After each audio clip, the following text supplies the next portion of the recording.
আমরা সংস্কার করছি খোদ রেহমান সোহান বলছে এই সংস্কারের বাস্তবে তাহলে পুরো সময়টা নষ্ট করে দিলাম আমরা, এত বড় সম্ভাবনা সময় নষ্ট হয়ে যাবে।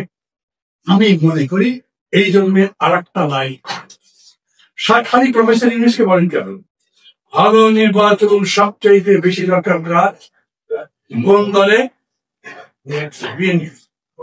বিএনপিকে জিজ্ঞেস করেন ভাই এগুলো ছাড়ে যা কথাবার্তা আপনাদের নামে শোনা যায়, যে অভিযোগ আপনাদের নামে শোনা যায়, এই অভিযোগগুলো বন্ধ করবার ব্যবস্থা করেন।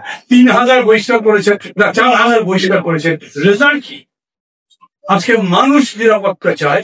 যদি একটা দুটো বড় দল বলেন প্রফেসর ইউনূস আপনারা বড় দুশ্চিন্তা করবার কোন কারণ নেই, আমরা আছি, নির্বাচন যাতে সবার কাছে গ্রহণযোগ্য হয় সেই দায়িত্ব আমরা নিয়েছি।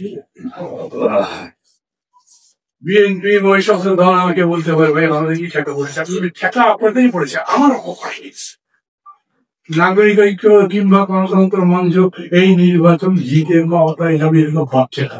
আপনারা কেউ ভাবছেন আমরা ক্ষমতায় যাবো, স্বপ্ন দেখছেন 2-3 জিতবো, আবার কেউ মনে করছেন বিরোধী দল হিসেবে এইবার আমরাই করেছিলাম। আর প্রফেসর ইউনূসকে আমি করি ওই রকম করে আপনার দৃঢ়তা দেখার কোনো দরকার নাই, নির্বাচন হবেই না। আরে আপনি বললে তো হবে না, আপনি বললেন তো পাথর আটকাতে পারেন না, আপনি বললেন বালু আটকাতে পারেন না, আপনি বললেন মেল ধর্ষণ আটকাতে পারেন না, কারণ আপনি যে গভর্নমেন্ট চালান সেই গভর্নমেন্ট সম্পর্কে আপনি পরিপূর্ণভাবে জানেন না, তারপর আপনার নিয়ন্ত্রণ নেই। কিন্তু আপনি এটা করতে পারতেন, এই আলাদা করে 3 দল আলাদা করে 7 দলকে টাকা দিতে তারপরে সমস্ত দলকে রাখতেন, দেখে বলতেন লোক এইটা হলো বাংলাদেশের চিত্র আছে যেমন এখানে আছে।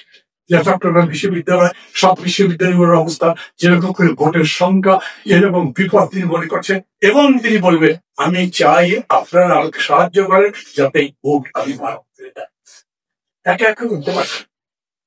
শুধু রাজনৈতিক দলগুলোর কথা বলি না, স্টেক হোল্ডার যারা আছে, আর্মি বলেন, পুলিশ বলেন, সবাইকে দেখে কথা বলতে পারি। আমি মনে করি সমগ্র জাতির মধ্যে একটা চেতনা হতে পারবো যাদের একটা নির্বাচন করার পরে আমাদের আগামী দিনের ভবিষ্যৎ যারা যারা নির্বাচন সম্পর্কে যারা নির্বাচনের আগে বিভিন্ন তাত্ত্বিক বিতর্ক করে মনে করেন যে আমরা আরো বেশি মানুষের দিতে হবে, তারা মনে করেন যে যদি নির্বাচন ঠিক মতো করতে না পারে তাহলে দেশের অন্ধকারের ভবন হিসাবে ওখান থেকে কোন বিকল্প আছে যদি সরকার ব্যর্থ হয়নি মাসল তাই তো আমাদের বলে গেলে চলবে না। আমাদের মা আরো বলে চিন্তাভাবনার দৈহিত আছে, বিশাল বিশাল চোখ করে তাকিয়ে বলছে আমি এখন আছি, আমি বলিনি, আমি বই তোমরা কেউ বলি বুঝছো তো, আমি বলি ওরা জায়গায় পাবে না,